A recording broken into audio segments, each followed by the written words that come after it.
The twin suns of Zarian Prime burned high in the purple sky as Jake Morrison wiped sweat from his forehead.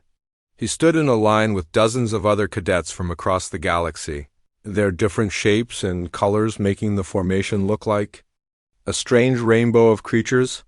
The sand beneath his boots was already hot, even though the day had just started, and he could feel the heat waves rising from the endless desert that stretched in every direction around them. Commander Zephyr walked slowly in front of the cadets, her crystal body catching the sunlight and throwing small rainbows across the sand.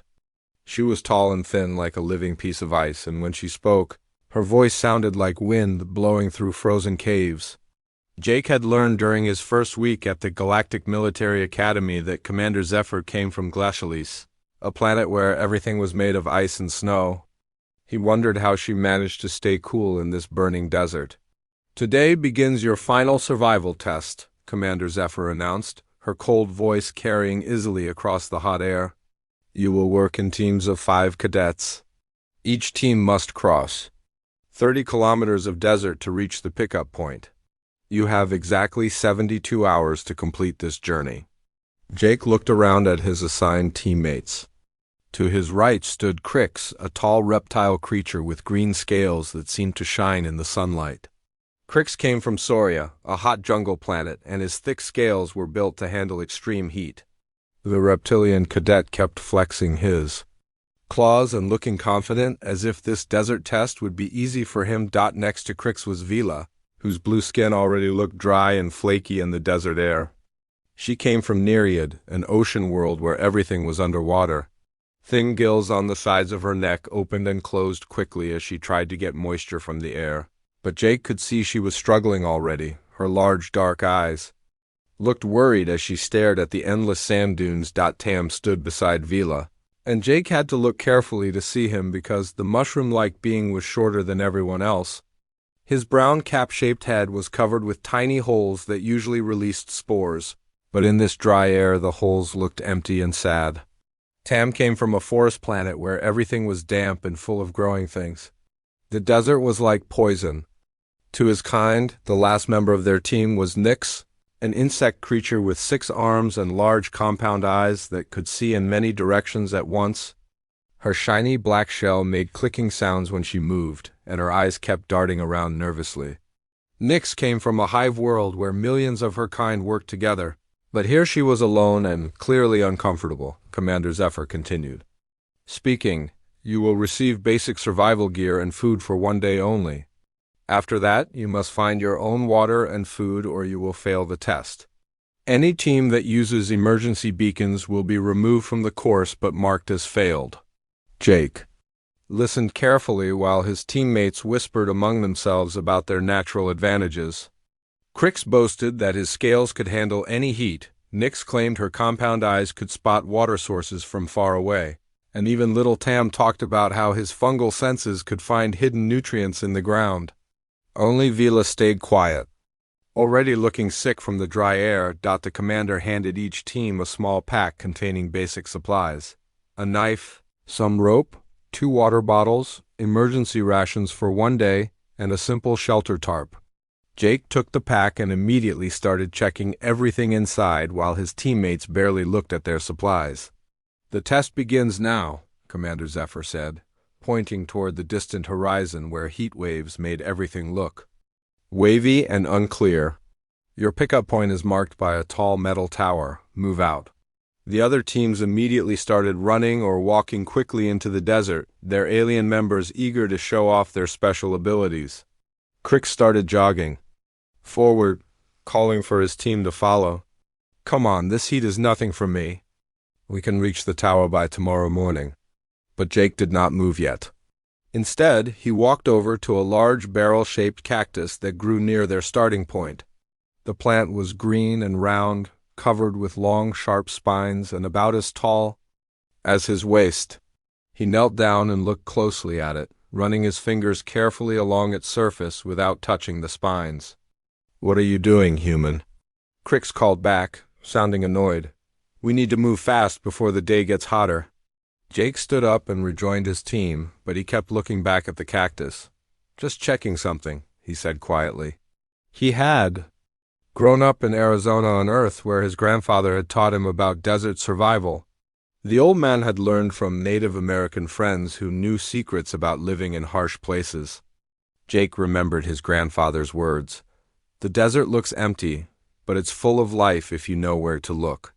As their team started walking into the desert, following Crix's confident lead, Jake noticed things his teammates missed.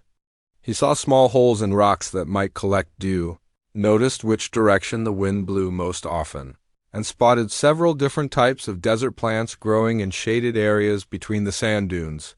The alien cadets walked quickly, each one sure that their natural abilities would make this test easy.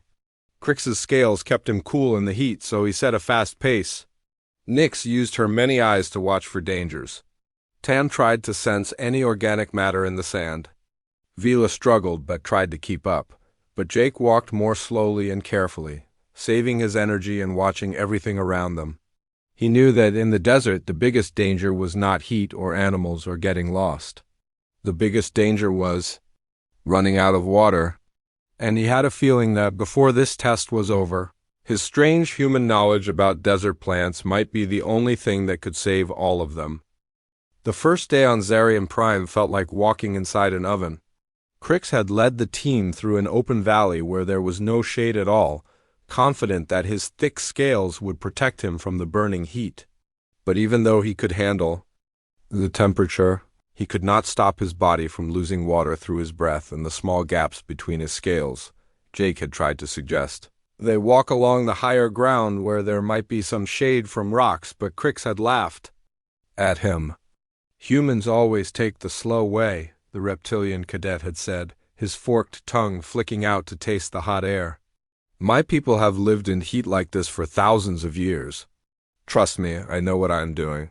Now, as the twin suns began to set and the desert temperature started dropping fast, Jake could see that Crix was not as confident as before. The reptile's scales had lost their shine and his movements were slower. Worse, their water bottles were almost empty because everyone had been drinking more, and the terrible heat of the open valley. Vila was in the worst shape of all of them. Her blue skin had turned gray and was peeling in places where it had dried out completely. The gills on her neck barely moved, and when they did, they made a harsh scratching sound instead of the smooth breathing Jake had heard when they first met. She walked behind the others, stumbling sometimes on the sand, her large dark eyes looking dull and tired. I need water, Vila whispered, her voice sounding like sandpaper. My people cannot live long without moisture. If I do not get water, soon my body will start shutting down. Tam was not doing much better. The little mushroom being had stopped talking hours ago, and the tiny holes in his cap head were sealed shut to keep what little moisture he had left inside his body. His usually brown color had faded to a sick yellow, and he moved very slowly. As if each step took great effort, Nyx kept looking in all directions with her compound eyes, searching desperately for any sign of water. But the desert showed her nothing but sand and rocks and the occasional dead plant. Her 6 arms moved nervously, and she made small clicking sounds that Jake thought might be signs of panic in her. Species, there has to be water somewhere, Nyx said, her voice high and worried. My eyes can see things far away, but I see nothing. No streams, no lakes, no plants that look green and healthy. Crix stopped walking and turned to face his team. For the first time since the test began, he looked uncertain. Maybe we should activate our emergency beacons, he said quietly. I thought my heat resistance would be enough, but I did not think about water. None of us did. Jake looked at his teammates and felt sorry for them. They had all been so sure that their natural abilities would make this test easy, but the desert was teaching them that survival needed more than just one advantage. He remembered his grandfather's words about desert survival. It's not about being the strongest or the fastest. It's about understanding what the desert can give you and knowing how to take it. Let's make camp for the night, Jake suggested, pointing toward a small group of rocks and cacti about 100 meters away. We need to rest and figure out what to do tomorrow. The alien cadets were too tired and worried to argue. They followed Jake to the rocky area, where he helped them set up their shelter tarp between 2 large stones. The temperature was dropping fast now that the suns were gone, and soon they would need warmth more than shade. As his teammates huddled together under the tarp, Jake walked around their small camp area, looking carefully at the plants growing nearby. There were several barrel cacti like the one he had examined at the starting point, plus some smaller round cacti and a few tough desert bushes with tiny leaves. Jake knelt down beside the largest barrel cactus and studied it closely. He remembered camping trips with his grandfather in the Sonoran Desert, where the old man had taught him about the plants that could save your life if you knew how to use them safely. Every desert plant is like a water tank, his grandfather had said. But some of them keep their water locked up tight, and you need to know the right way to get it out. What are you doing out there, human? Crix called from under the tarp. You should rest like the rest of us. Jake came back to the shelter but did not lie down. Instead, he sat quietly and thought about everything his grandfather had taught him. The barrel cactus could hold lots of water, but the liquid inside was often too bitter and full of chemicals that could make you sick if you drank it straight. But there were ways to clean it, ways that desert people had used for hundreds of years before there were machines to purify water. Vila made a soft moaning sound, and Jake could see that her condition was getting worse. Her skin was now completely gray, and her breathing was very shallow. Tam had curled up into a tight ball, trying to keep what little moisture he had left inside his body. Even Nix and Crix were starting to look desperate. Jake made a decision. I think I can get us water, he said quietly. His teammates looked at him with surprise and hope. How? Vila whispered. There is no water anywhere. Jake pointed to the barrel cactus nearest their camp. That plant is full of water. Most desert cacti store water in their bodies to survive long dry periods. The problem is that cactus water usually has chemicals in it that can make you sick, but there are ways to clean it. Crix shook his head. Even if that is true, how could you possibly clean water out here in the middle of nowhere? We do not have any machines or filters. Jake smiled for the first time since the test began. My grandfather taught me that humans survived in deserts for thousands of years before there were any machines. They used what the desert gave them, and their own knowledge to stay alive. He pulled out his knife and started walking toward the barrel cactus. Get some sleep if you can. Tomorrow I am going to show you how humans learned to make the desert keep them alive. As Jake worked quietly in the darkness, cutting carefully into the cactus and preparing materials he would need for his plan, his teammates watched him with a mixture of hope and doubt. They had no choice but to trust this strange human who seemed to see possibilities where they saw only death. Dawn came slowly to Zarian Prime, painting the desert in shades of red and orange as the twin suns climbed above the horizon. Jake had been awake for 2 hours already, working quietly while his teammates slept under their shelter. He had used his knife to carefully cut into the barrel cactus, making a small hole that would let the liquid inside drip out slowly without damaging the plant. Too much. The cactus water that came out was thick and greenish, with a smell that reminded Jake of bitter medicine. He caught it in his mess kit cup and held it up to the early morning light. Just as his grandfather had warned him, this water was full of chemicals that would make them sick if they drank it without cleaning it first. Vila woke up first, her gray skin looking even worse in the morning light. She crawled out from under the tarp and saw Jake working with the cactus water. Is that really safe to drink? She asked, her voice so dry it was barely a whisper. Not yet, Jake said, showing her the greenish liquid. Cactus water has alkaline compounds and other chemicals that can hurt your stomach and make you more dehydrated instead of helping. But I can clean it. The other teammates woke up and gathered around Jake, all of them looking at the strange green water with hope and worry. Crix sniffed at it with his forked tongue and made a disgusted face. That smells terrible. Are you sure this will not poison us? Jake set down the cup and started unpacking his supplies. My grandfather learned this technique from Apache and Mojave people who lived in the desert for thousands of years. They knew how to get clean water from cacti when there was nowhere else to find it. He pulled out Tam's extra uniform shirt, which the fungal being had not been wearing because the desert heat was too much for his body. I need to borrow this, Jake said to Tam, who nodded weakly. Jake spread the shirt out on a flat rock and began tearing it into several strips of different sizes. Then he gathered small rocks and sand from around their camp, choosing pieces carefully, and examining each one before adding it to his pile. "What are you doing with those rocks?" Nix asked, her compound eyes watching every movement Jake made. "Making a filter," Jake explained as he worked. Water filtration is not magic. It is just about making dirty water pass through materials that catch the bad stuff and let the clean water through. Jake took their largest mess kit pot and used his knife to carefully poke small holes in the bottom. Then he began layering materials inside the pot, starting with the largest rocks at the bottom, then smaller rocks, then coarse sand, then fine sand, and finally the cloth strips on top. "The water will drip down through all these layers," Jake said, holding up the improvised filter for his teammates to see. "Each layer catches different types of dirt and chemicals. The cloth catches big particles, the sand catches smaller ones, and the rocks help the water flow evenly." Vila watched with growing excitement as Jake set up his filtering system.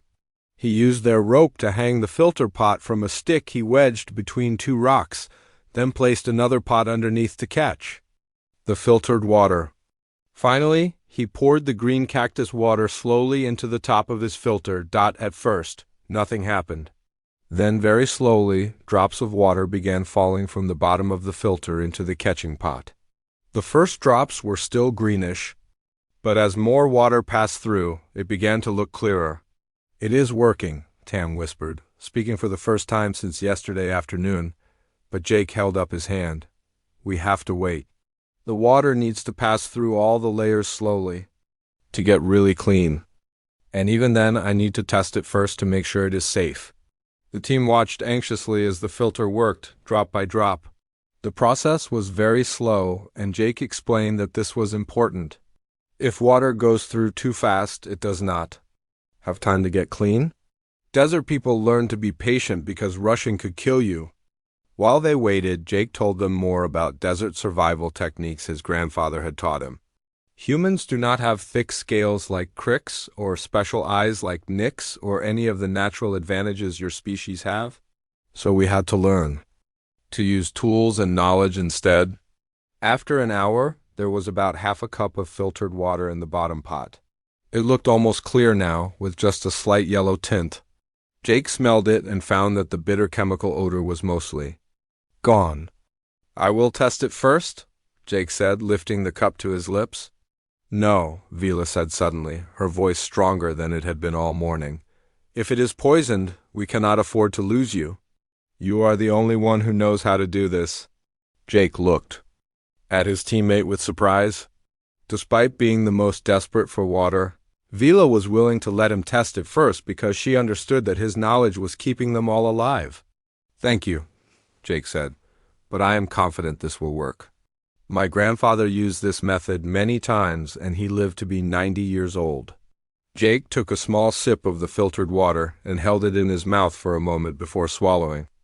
It tasted slightly bitter but not unpleasant, like mineral water with a hint of plant flavor. He waited 20 minutes, checking for any signs of nausea or stomach pain, but felt fine. "It is good," he announced, and immediately his teammates crowded around. Jake gave the first cup to Vila, who drank it slowly, her eyes closing with relief as the clean water touched her throat. Color began returning to her blue skin almost immediately, and her gills started moving more smoothly. They took turns drinking small amounts, while Jake prepared more cactus water for filtering. The process was slow, but by midday they had enough clean water for everyone to feel much better. Vila's skin returned to its normal blue color, Tam's cap head became brown again instead of yellow, and even Crix and Nix looked more energetic. "I cannot believe this worked," Crix said, staring at Jake with new respect. "You made clean water from a poisonous plant using nothing but rocks and cloth." Jake packed up his filtering equipment, making sure he could set it up again quickly if they found more cacti. "This is just one technique. There are many ways to find water in the desert if you know what to look for."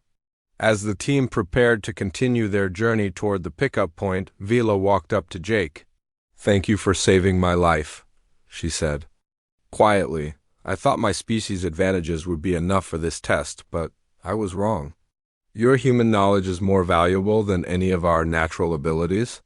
Jake smiled and shouldered his pack. "We all have different strengths. Now that you are healthy again, your temperature regulation will help us during the cold nights. Crix's heat resistance will let him scout ahead during the hot parts of the day. Nix's eyes will keep us safe from dangers. And Tam's fungal senses might find us food."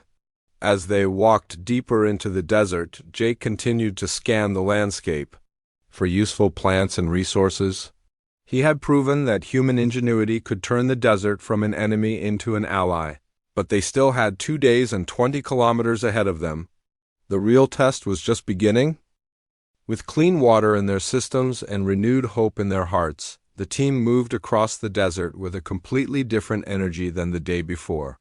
Jake had shown them that survival was not just about natural advantages, and now each alien cadet began to see how their own abilities could work together with human knowledge to overcome the harsh environment. Crix used his heat resistance to scout ahead during the hottest parts of the day, climbing tall rocks and sand dunes to look for the best path forward. His thick scales let him stay out in the burning sun longer than anyone else, and he reported back about obstacles, terrain changes, and potential camping spots. "There is a cluster of those barrel cacti about 2 kilometers north," he called, "down from a high ridge. And I can see what looks like a dry riverbed that might have some shade." Nix discovered that her compound eyes were perfect for spotting useful plants and potential dangers that the others missed. She could see tiny movements in the sand that warned them about burrowing creatures, and she noticed small differences in plant colors that Jake said meant some cacti held more water than others. "That yellowish cactus over there looks sick," she pointed out. "Should we avoid it?" "Good eye," Jake said, impressed. "Yellow usually means the plant is stressed or diseased. We want the green healthy ones for water." Even little Tam found ways to contribute that surprised everyone. His fungal senses, which seemed useless in the dry desert, could actually detect tiny amounts of organic matter that meant water or shade had been present recently. "Something grew here not long ago," he would say, pointing to spots that looked empty to everyone else. When they dug in those places, they often found damp sand just below the surface. Vila proved to be invaluable once she was properly hydrated. Her body could regulate temperature in ways that helped the whole team during the extreme cold of desert nights. She could warm up quickly in the morning sun and then stay comfortable longer as temperatures rose, which meant she could help carry extra water during the hottest parts of the day. When the others were struggling, Jake continued to teach them survival techniques as they walked.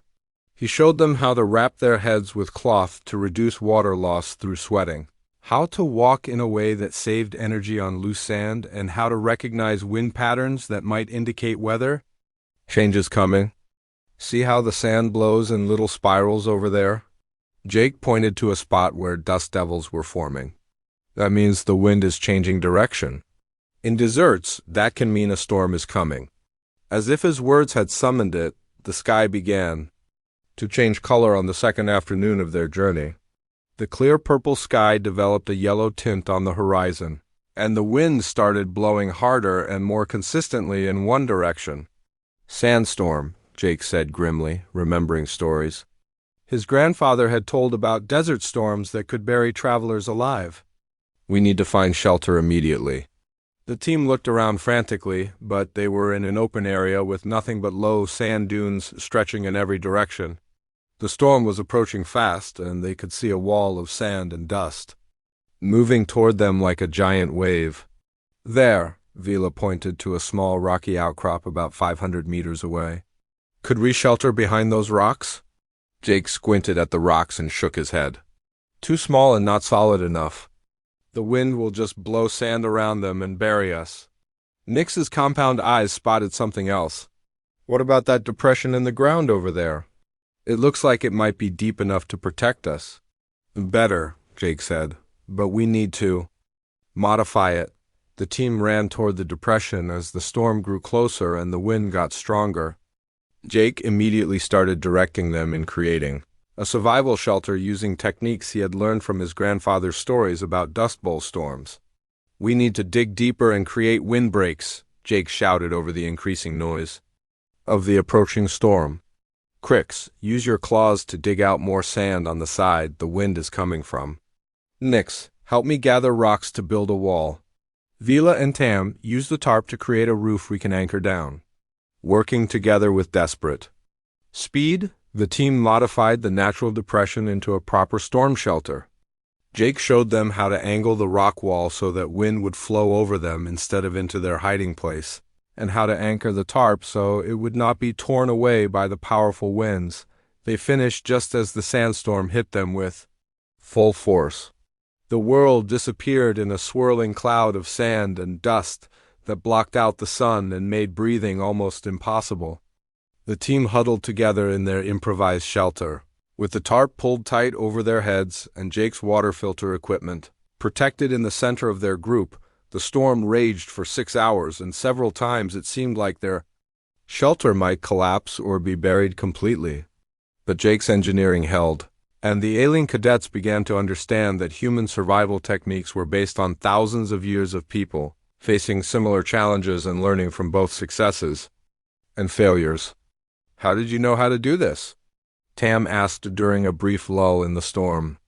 "My grandfather told me stories about his grandfather, who lived through terrible dust storms during something called the Dust Bowl on Earth," Jake explained. "Humans have always lived in places that tried to kill them, so we learned to help each other survive. When the storm finally passed, the team emerged from their shelter to find the landscape completely changed. Sand dunes had moved, landmarks had disappeared, and their planned route to the pickup point was no longer clear. But instead of panic, the alien cadets looked to Jake with confidence. They had learned that human knowledge could turn disasters into manageable problems. "Which way do we go now?" Crix asked.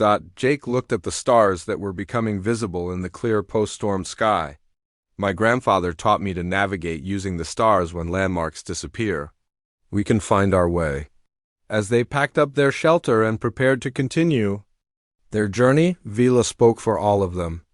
"Jake, we thought this test was about proving our individual strengths, but you have shown us it is really about learning to work together and share knowledge." Jake smiled as he shouldered his pack, the water filter equipment safely stored and ready for use whenever they found more cacti. "That is what humans learned long ago. We are not the strongest or fastest or toughest species, but we are very good at working together and passing on what we learned to help others survive." The team continued across the transformed desert landscape, now moving as a coordinated unit where each member's abilities supported the others, guided by human wisdom that had been tested by countless generations of desert survivors. The tall metal tower that marked their extraction point appeared on the horizon just as the twin suns of Zarian Prime began to rise on their third day in the desert. Jake's team had been walking through the cool pre-dawn hours, using his grandfather's navigation techniques to stay on course despite the sandstorm that had changed the landscape completely. "There it is," Vila said, pointing at the distant tower with excitement. Her blue skin was healthy and bright, completely recovered from the near-death dehydration she had suffered on the first day. "We made it," Tam added, his brown cap head showing the proper color that meant his fungal body was in good condition. The little being had learned to find moisture in places none of them had expected, contributing to their survival in ways that surprised everyone. Crix used his enhanced vision to study the extraction point more carefully.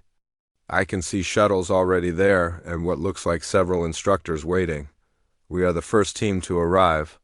Jake felt proud but not surprised. Their combination of human knowledge and alien abilities had let them move faster and more efficiently than teams that relied on only one species' natural advantages. More importantly, they had worked together to overcome every challenge the desert had thrown at them.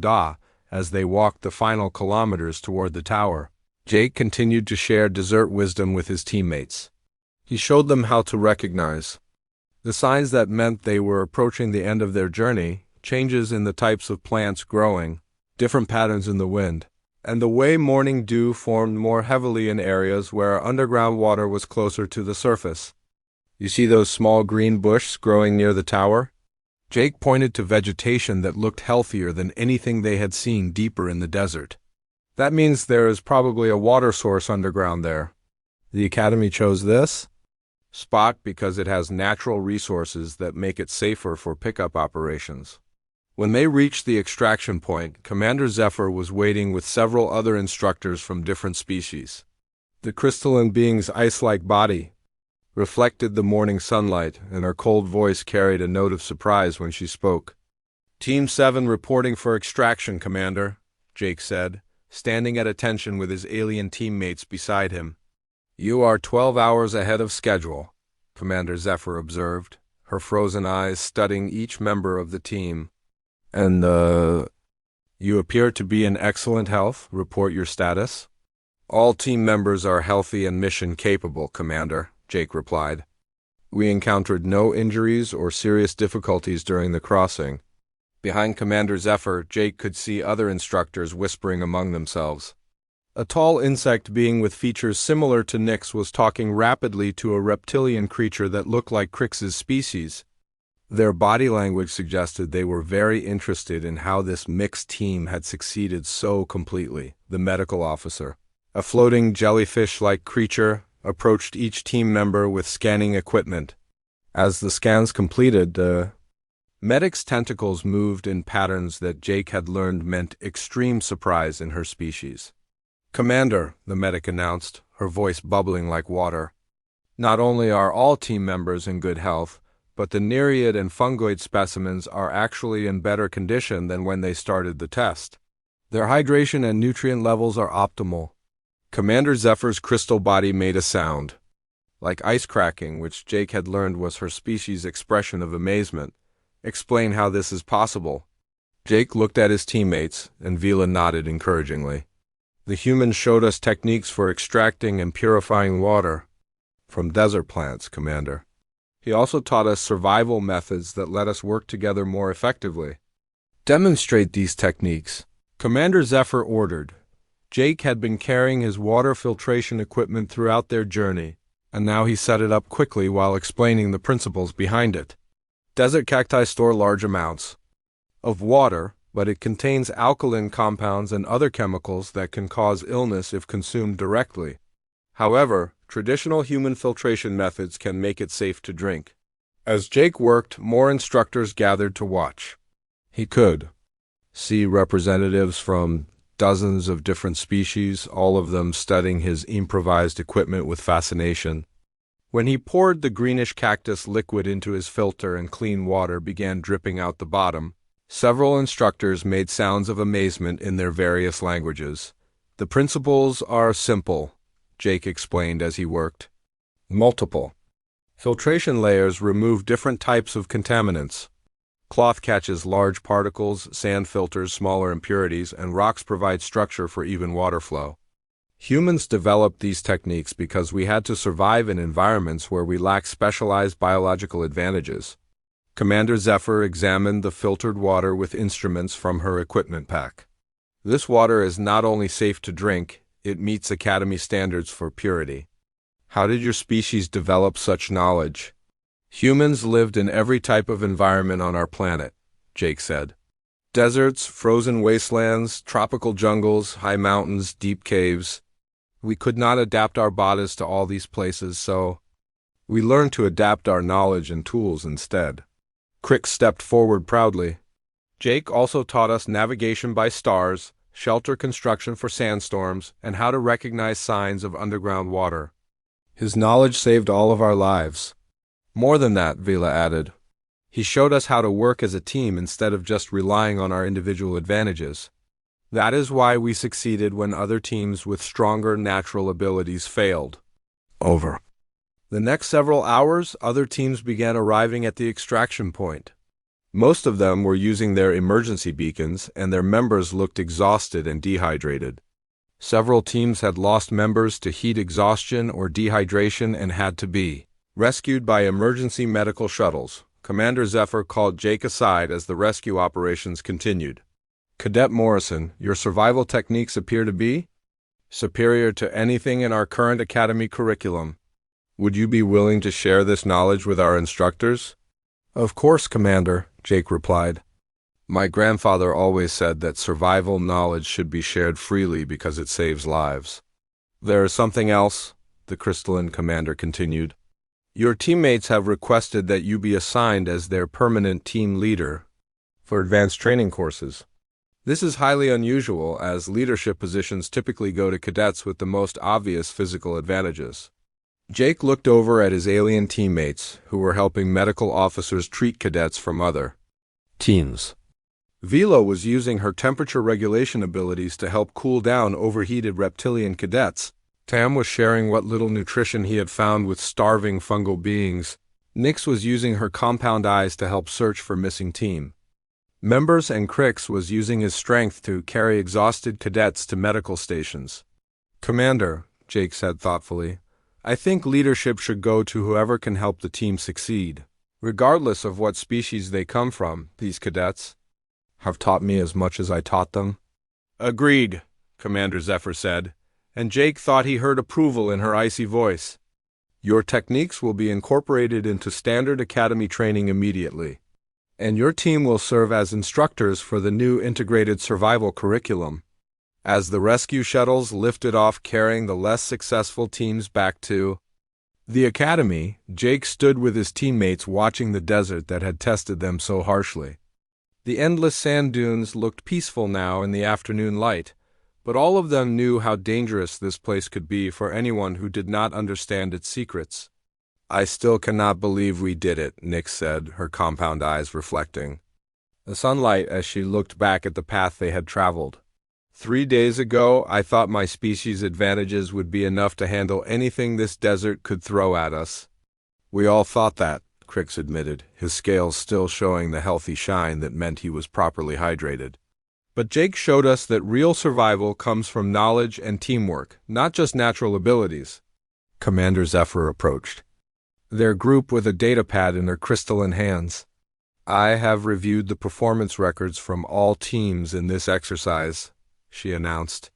Your team not only finished first and in the best health, but you also assisted in the rescue of 6 cadets from other teams who were suffering from severe dehydration. Jake remembered those rescues clearly. When they had encountered struggling cadets from other teams during their final approach to the extraction point, there had been no question about stopping to help. Vila had shared their filtered water. Tam had used his fungal senses to find shade for overheated reptilian cadets, and Crix had carried exhausted team members who could no longer walk. The Academy's primary mission is to train officers who can lead mixed-species crews in extreme environments, Commander Zephyr continued. Your team has demonstrated that this goal is achievable when different species learn to combine their strengths under proper leadership. The commander handed Jake the datapad, which showed detailed analysis of their journey across the desert. Your water filtration technique alone has changed how we think about survival training. The engineering department has already begun developing portable versions based on your design.